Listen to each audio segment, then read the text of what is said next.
right, good afternoon, everybody. Welcome to another episode of Dallas Cowboys Overtime here on StarTelegram.com. I am Fort Worth Star Telegram columnist Mac Engel, except no substitutes. Gentleman on my right, not sure which part of that screen means for you because I can't do the math, is People Magazine's 19th best-looking man of the year in 1975, Mr. Clarence E. Hill Jr. Clarence, how you doing? Never been 19th, okay? I've never been 19th.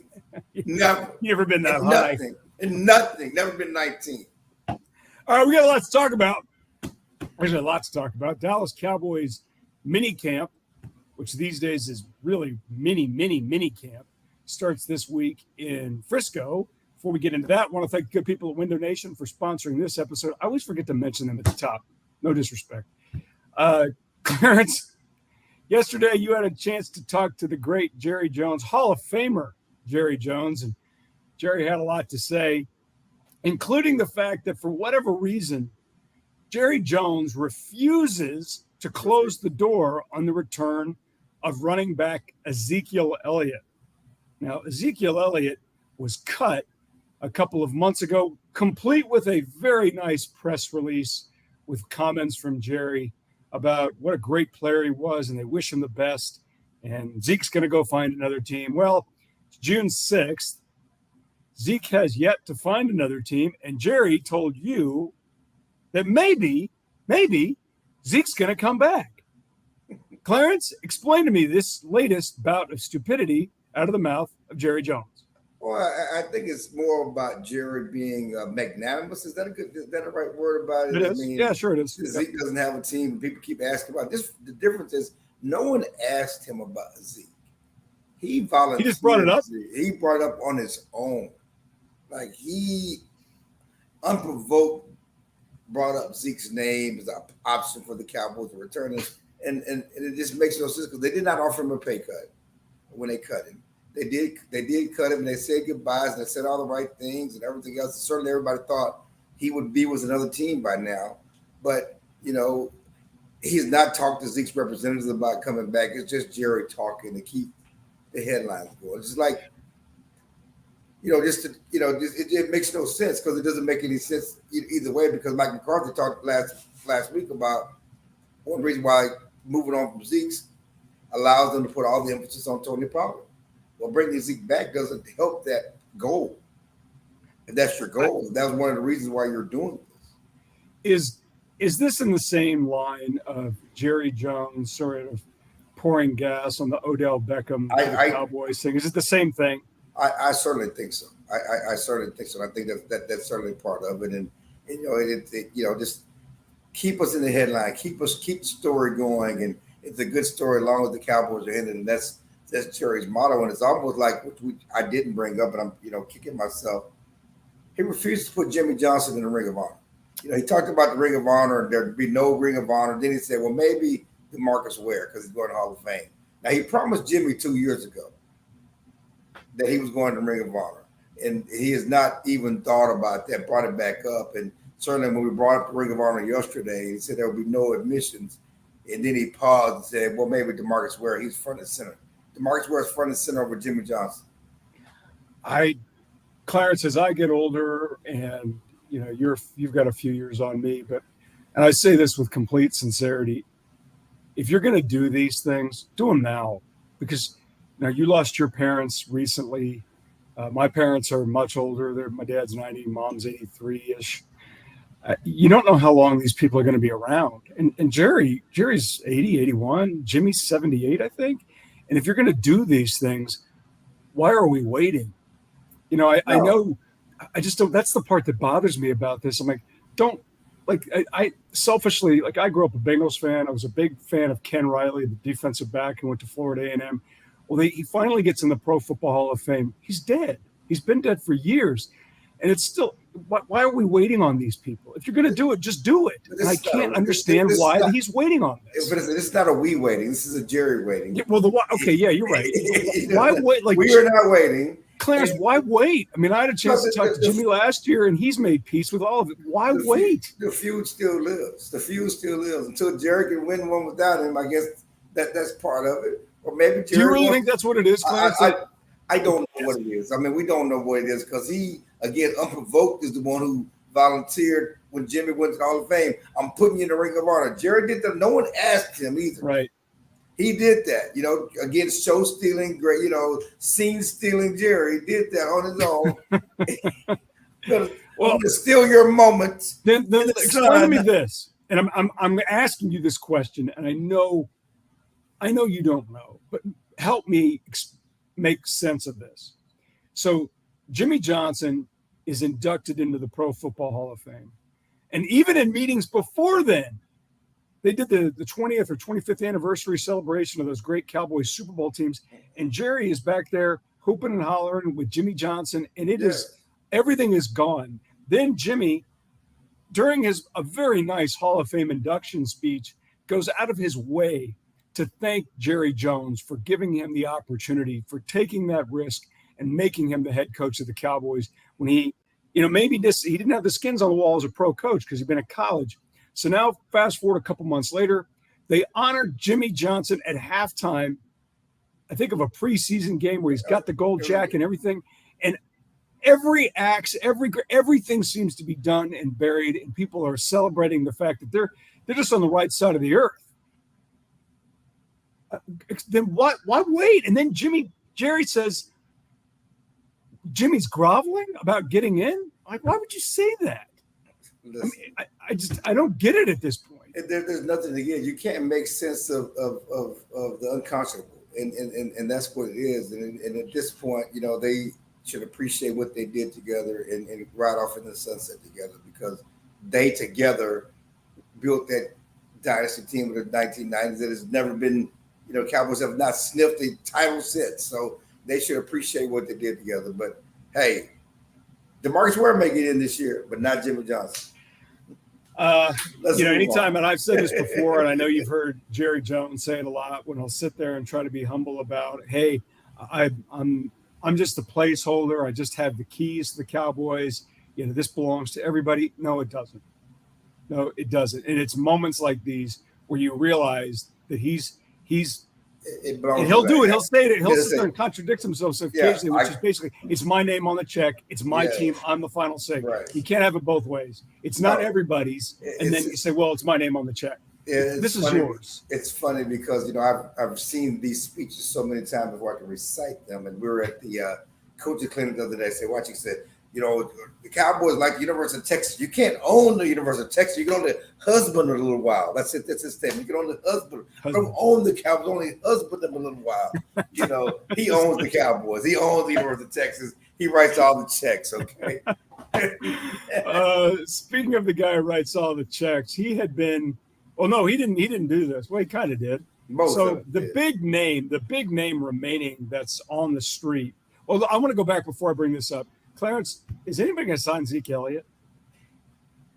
Oh, I think at some point. I mean, right now, it looks like it may not be into a training camp. Maybe after someone gets hurt. If I'm Zeke, maybe I wait till someone gets hurt rather than just sign with a team, like sign with the Cowboys, whoever else. I'd rather wait until somebody gets hurt in training camp to have a new market rather than just signing with someone at this point, because you have no leverage right now. You have more leverage then if someone gets hurt than you do now.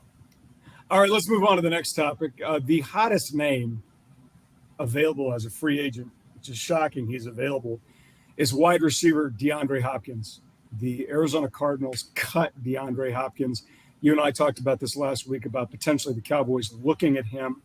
And now the Cowboys say, nope, we like our guys, that they don't have any interest in DeAndre Hopkins. Clarence, is this a personnel thing that this is just a matter of a team that says, we know these guys, we like them, we've sniffed around, we'd rather go with the people that we know than the one we don't? I think, or is it like they're scared of the money? I think they're scared of the money. I think they know that he's going to have a market. Of course, he hasn't signed anybody yet, but I think they know he's going to have a market. They would have to compete financially for him, and they're not ready to invest that much money into him. But certainly they do like their guys. They certainly put their roster together with going to get Brandon Cooks and hopefully Michael Gallup. He can become Michael Gallup again, and certainly you have CeeDee Lamb, and we'll see what you have at the fourth receiver. But to me, it's an arms race out here. And if there's an opportunity to add to your team to get more firepower, to help Dak and help the offense and help your team win, you should try to do that. Is this a mistake by not even looking at the guy? Well, I mean, I think I'm sure they've done their due diligence. I mean, I think they've done their homework on the guys. It's the matter of, well, with the scouting department, they do their homework, and I think that it's a negotiating thing. I mean, they don't really need to, bring him in to watch film to decide whether they want him or not. And I think that we'll see. I'm interested to see what happens if Dalvin Cook gets cut. And I still think they need to add another running back to this roster, to this lineup. And Zeke's available. Well, someone other than Zeke. I just think that they need to. To me, Dalvin Cook, he's been rumored to be cut by Minnesota every day now for the last month. It hasn't happened yet, but they've taken him off the masthead and all this other stuff. So something's going to happen at some point. But he and Pollard would certainly make a nice tandem. But again, the biggest mistake they made last year was taking weapons away from Dak Prescott. No doubt about it.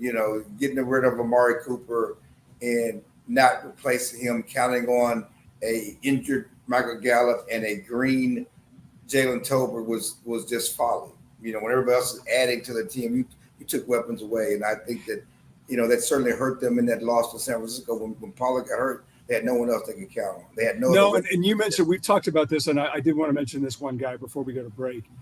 Jalen Tolbert. Jalen Tolbert was a third-round pick last season, did nothing. I mean, nothing. And it seems to me that if this is the group that they're going to go with, CeeDee Lamb's top-flight receiver. Brandon Cooks is an established pro. It looks like he's going to give you something on the outside. Michael Gallup, clearly they're banking on him needing that full year to come back to be the player that he was before he was injured. And it also tells me that they think there is something there worth looking at with Jalen Tolbert, that they're not ready to totally flush this guy because they liked him enough to draft him. Third-round pick is pretty heavy. Obviously, it's not a 1, but a 3 is not a 7. Clarence, there's something about this guy that tells me they like him enough to sit there and say, we think this guy can give us something if any one of these other 3 guys go down. I don't know if anybody knows that because he was so overwhelmed last year. What we do know is he was a third-round pick and they're not giving up on him. They invested in him. They're not giving up on him. That makes them look bad, make him look bad. Everybody, a part of that, the receiver coach, everybody looks bad with Jalen Tolbert right now. And they have to continue to invest and develop, I guess this investment, as I'm saying, they have to continue that. They did sign a receiver yesterday, a speedy guy. They do like Turpin. They think Turpin can help them at receiver, and we'll see. But yes, you need Jalen Tolbert, a third-round pick. He admits he was a bust last year. He admits he was overwhelmed. He admits he was a disappointment. Well, do something about it. But do we know? Right. We don't know. All right, Clarence, we'll take a quick break here for a word from our good friends at Window Nation. Window Nation, the star of window replacement and proud partner of the Dallas Cowboys, can help you fill the house this season with savings. Buy 2 windows, get 2 free, and make no payments and pay no interest until 2025. Fill your house for a customized authentic Dallas Cowboys jersey while supplies last. You could even help fill the Cowboys house and win tickets to a game. Visit windownation.com/Cowboys now for details. Call 866-95-NATION. Window Nation, proud partner of the Dallas Cowboys. All right, thank you very much, Window Nation. I need new windows if you want to give me some. Mac Engel, Footwear Star Telegram, Clarence E. Hill Jr., Cowboys Overtime. Clarence, the NBA Finals is in full swing. We're going to take this Cowboys Overtime and deviate a little bit off topic. We do that from time to time. You brought this up, but I think it's a good question because the Miami Heat right now are maybe the biggest surprise in sports.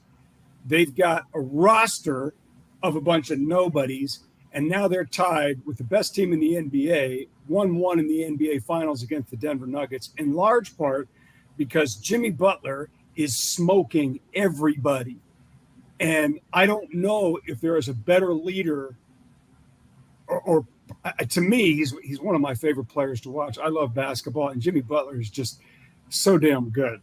But you brought up something I think it's worth talking about for sure, which is we talk about leadership, we talk about pros and lead by example and all that other crap.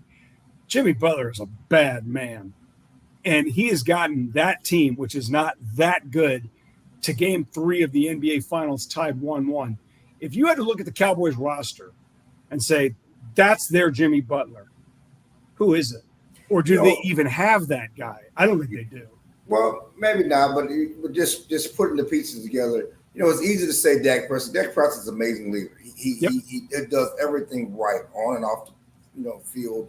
He's there when he's supposed to be. He's there when he's not supposed to be. They follow him. But Dak Prescott's a big name. He's a celebrity. Same thing with Michael Parsons, and he is relentless on the field. He shows you, he'll chase the ball down and do all those other things. But Michael Parsons is, we know he's a social media star, a celebrity. Jimmy Butler got it out the dirt, and when he's not scoring, he's rebounding. He came from nowhere, came from nothing. And if there was one guy I would say that epitomizes Jimmy Butler, it's DeMarcus Lawrence. That's what I was going to say. It's DeMarcus Lawrence in the sense that DeMarcus Lawrence when he's on the field, he's been injured the last couple of years, but when he's on the field, he gives you everything he's got. And, he initially, became a Pro Bowler for his pass rush.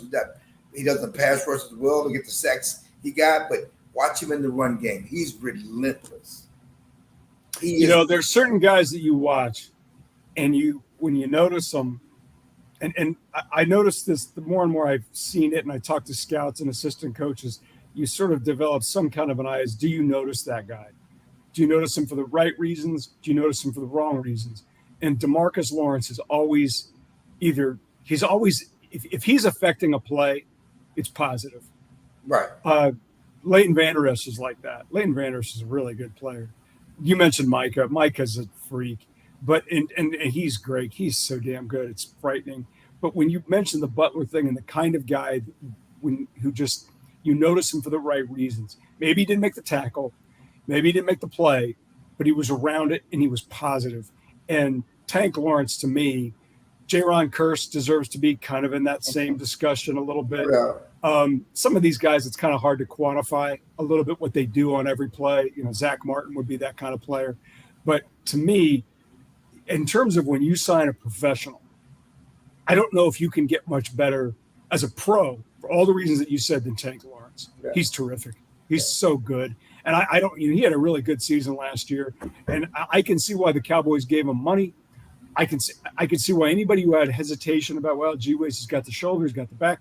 He's played through all of it, and he's been damn good. And if you've got a young guy, then I would say watch what that guy does. Everything that he does, and you'll be pretty good. I think if there's anybody else you can think of, to me, he's at the top of the list. No, that's who it is. And again, that's the guy that comes to mind for me, for sure. All right, let's go on. We got a couple more things to talk about here on Cowboys Overtime. The NBA team in Dallas managed to make headlines during the NBA Finals, even though they didn't even make the playoffs. They tanked to avoid making the playoffs. The biggest free agent on the Dallas Mavericks roster is Kyrie Irving, who wants you to know that he wants us to quit talking about him. I don't get this guy, but that ship has sailed. He is what he is. He's one of the most exciting players in the NBA today. But off the court, he is just a weirdo. So he is a former teammate with the Cleveland Cavaliers with LeBron James. Obviously, they're still buddies. They won a title together, an exciting title against the Golden State Warriors a handful of years ago. And now Kyrie, reportedly by The Athletic, comes out and he has reached out to LeBron James and says, hey, why don't you join me with the Mavericks and Luka Doncic? This is never going to happen, but let's entertain this logic by Kyrie Irving. Clarence, we have seen over the years all these top-flight free agents who flirt with the Rangers and the Mavericks, and they never come here. They always come here by trade. They never come here as a free agent. Do you foresee in any fanatical part of your brain LeBron James wearing a Mavericks jersey? I don't, but I like the thought. Yeah, I do like the thought. And listen, this is how the NBA works. It totally guys does. Play with guys. They play with their friends. It's not my – listen, I can't make the – if you look at it, there's no way it could happen because they would have to trade. And the Mavericks have nothing to trade but Luka. And so, they're not trading LeBron for anybody. Dwight Powell? Yes, okay. So it's not going to happen. It probably wouldn't happen financially either if all of them get their money. But that's not Kyrie's issue, or that's not Kyrie's problem. That's management's problem. You make it work. I'm giving you an idea. This is what I want, and if I get my friend to come here, can you make it work financially? One thing we've talked about in the past, when they say, well, free agents don't come to Dallas. Well, who are they coming to play with? A lot of them, listen, we love Dirk. We love Dirk, but they're from different places. A lot of guys are not coming to play with an old Dirk. That was the problem. He don't have friends like that. Okay. He didn't want, and in fairness, Clarence, he didn't want to participate in the recruiting process. Okay, whatever it is, I'm just saying that like when LeBron and D Wade, they're all buddies from the Olympic team. When they all, the big three, went to Miami, that's what the league became. We're gonna play with buddies, and Draymond Green recruiting Kevin Durant, and Kevin Durant and Kyrie Irving getting together and going to Brooklyn. That's the way of the NBA and free agency has worked, especially with the superstars. And so there's been so much talk this offseason about Kyrie joining the Lakers because of his relationship with LeBron. I want to play with LeBron. I'm going to the Lakers. Mavericks going to lose Kyrie to the Lakers. Well, Kyrie said, forget that. We're going to bring him to Dallas. Okay? We're not going to the Lakers. We're going to bring him to Dallas. Y'all work it out, but I got an idea. Everybody keeps talking about me going to the Lakers because I'm sitting courtside. I'm the genius here. I got y'all thinking I'm trying to go to LA, but I'm really trying to get LeBron to come to Dallas. I love that. That part. I didn't put it. First of all, these guys will sit around and kick around a million different ideas, right? Because you're exactly right. It's turned to AU super teams. Yeah, that's what it is. And if you want to be an NBA fan, these are the rules. That's fine. I don't have any problem with it. My bigger issue is that's not going to happen. LeBron James went to the Lakers because he had post-basketball life in mind, whereas he wanted to build a media brand, and he's done it. He and Rich Paul and his buddies, I give him credit. Nah, hang on. He did it. He did a great job. What Michael Jordan did for marketing and recognizing the value in a brand, LeBron James has done, plus recognize the value in creating your own content. He's owned it. I agree, but I just want to stop you there. LeBron James can build a media brand anywhere he wants. He could. He does not have to be in LA. No, but he do it in Dallas. Would it be easier? He could have. Would it be easier in Los Angeles where it's down the street? What I'm saying is, you're right. He initially went there to do that. He's done that. Now, the question is, where does he go from here? Especially with wanting his son to play with him at some point. That may not be in LA. There's no guarantee that he ends his career with the Lakers. He may end his career somewhere else. And Dallas could be as good a place as any. That's all I'm saying. But the notion that he won't come here because of the media career, that's not. You don't buy that? No. Okay. So let's retire that one. I think there's because I don't think he ends his career in LA because I don't know if all the eyes are everything's gonna fit. It's gonna be still trying to wait around for his son. Well, I talked to a college coach, and I talked to him about just the name came up, and he said he's a really good player. He said, but he's probably not a Power 5 player. He's going to go to a Power 5 school because of his name, but he's probably more of a San Diego State level player. Now, San Diego State got to the Final Four last year and almost won a title. So I mean, that's a little bit different. But point is, if Bronny James was named Bronny Smith, we might not be having this discussion about a one and done guy. Now, the way guys come out now and just put their name in the hat and hope it works out, I think one of the real challenges that Bronny's going to have is I don't think this is an NBA. There's no guarantee this is an NBA player yet. And if LeBron wants to play with him, then whatever NBA team brings him has to know we're bringing in a guy who may not be NBA caliber. So you're doing it as a package deal just for LeBron. And if you watch LeBron in the finals, it's the first time in his life, not in the finals, but in the playoffs against Denver, he looked older. And he is. He's 38 years old, and he's an amazing athlete. He's an amazing player. So if you bring him here now, wherever, you're not getting LeBron at 35.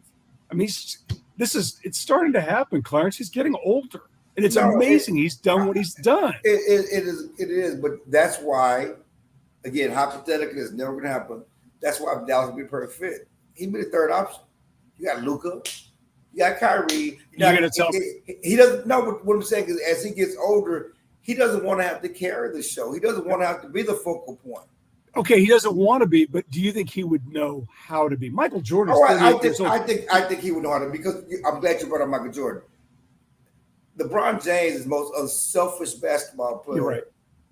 You're unselfish. Right. He makes the right basketball. He doesn't need to score. He doesn't need all that stuff. He is an unselfish player. That's who he is. That's been a huge criticism of him compared to Jordan, because he doesn't take the shot or want to make it all about him. So, yeah, I think he could fit in. I mean, if that was the case. Again, it's not happening. No, it's not coming happening. to Dallas with Luka in his prime and Kyrie in his prime, he doesn't have to carry the load. Okay. Do you foresee any situation where Kyrie Irving doesn't stay with the Mavericks and sign the max contract? Yeah, I mean, he could go to LA. I mean, well, could they afford him? They'd be paying LeBron, Anthony Davis, and Kyrie Irving, and AR-15 Reeves. He's going to get paid, baby. I know. It drives me crazy because I'm like, he's not that good. He's a nice player, but he's not that good. Yeah, but NBA guys, free agents who aren't that good, get crazy money. Okay, last thing we're going to bring up. This just happened. And I have followed it. I have written about this topic. And when I told Clarence that this story happened, I mean, this just happened, he couldn't believe it. So I thought, well, if he's in shock about this, then we need to talk about it. There has been no bigger story in professional golf over the last 2 years than Live Golf. Live Golf is the professional Saudi-backed professional golf league that was basically headed up by former PGA Tour great Greg Norman, who managed to recruit PGA stars like Phil Mickelson and Brooks Koepka, Bryson DeChambeau, and some other guys to come over. And they got into what was a very expensive legal battle against the PGA Tour, because the PGA Tour last year said, if you go to Live Golf, you are banned from the PGA Tour events. Now, that did not include the majors like the Masters, the US Open, the PGA Championship, the British Open. Those events all independently said, we want everybody. We want the best golfers in the world. So now, after significant expense and litigation, the PGA Tour announced this morning here on June 6th that it has merged with Live Golf. I am stunned by this because I thought this was going to go on for a long time. Clearly it didn't. Clarence, as a sports fan and sports observer, what is your initial reaction to the PGA Tour and Live Golf merging?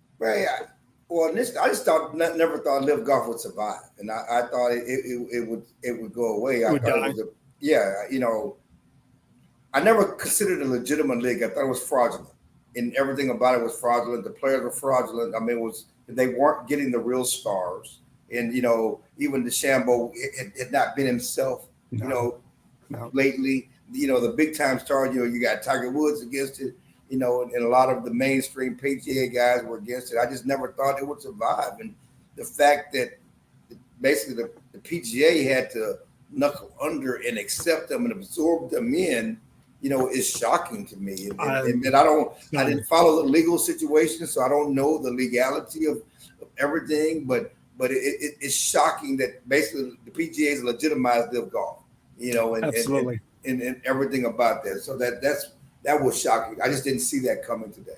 Neither did I. And I think what the big winner in this, and I'll be interested to see how this alters his legacy, is Phil Mickelson. Phil Mickelson was the second most popular player in his era behind Tiger Woods. People loved Phil Mickelson. Now, Phil would kind of stick his foot in his mouth and he got in trouble sometimes. But in terms of fan adoration, before he went to Live Golf, Phil Mickelson was beloved.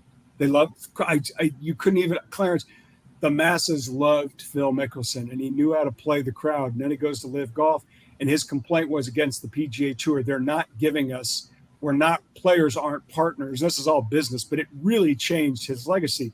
And he goes to the Masters. He's 51, 52 years old, and he plays a phenomenal 4 rounds. Finishes, I think, second. It's the highest finish ever for a player of his age. CBS Sports, PGA Tour, they basically ignore him. They totally downplayed and minimized it. Well, now he's the winner. Greg Norman is the winner. all these guys, you said it wasn't a legitimate. It didn't look legitimate. It looked like an exhibition. But guys like Donald Trump, Greg Norman, Phil Mickelson, anybody who was associated with this tour, Live Golf, which is completely funded by the Saudi family royal fund, the PIF fund, they win. And however you look at it, money wins, and that's what happened here today. Yeah, that dirty Saudi money is winning again. Yep, won again. All right. Clarence will be out at Cowboys mini camp all week. I'll be joining him later in the week for all of your Cowboys coverage news. Be sure to check him out here on Cowboys Overtime. Thank you, Window Nation. We will see you next week.